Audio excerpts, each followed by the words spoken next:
Odsudzovanie sa tiahne ľudskými dejinami ako nekonečná červená niť. Vidíme to už v Evanjeliu. Ježiš si sadá za stôl s mýtnikom Matúšom a spoločenskou spodinnou, čo farizejov okamžite vyprovokuje k otázke: prečo váš učiteľ jedáva s hriešnikmi? Je to v podstate ironické.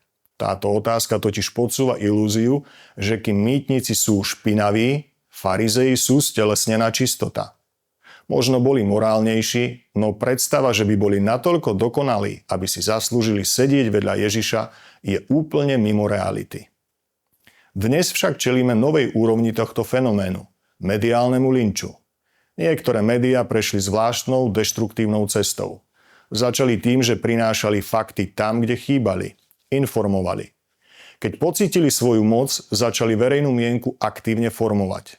No dnes mnohé z nich zdegenerovali do štádia, kedy realitu deformujú.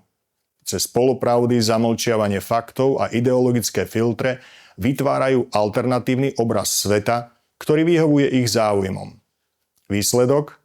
Spoločnosť otrávená rezignáciou, znechutením a agresiou. Prečo by sme teda mali prestať odsudzovať? Chýba nám čistota. Nikto z nás nie je bez viny, aby mohol s čistým svedomím hodiť kameňom. Chýba nám rozhľad. Nikto o druhom nevieme všetko a aj keby sme poznali všetky fakty, úmysly ľudského srdca nám zostanú zahalené. Chýba nám kompetencia. Nie sme architektmi spravodlivosti. Ten úrad patrí jedine Bohu. Ježišova odpoveď farizejom platí dodnes. Lekára nepotrebujú zdraví, ale chorí. Brána k milosrdenstvu je do Korán otvorená pre každého, kto si dokáže priznať svoju vlastnú diagnózu.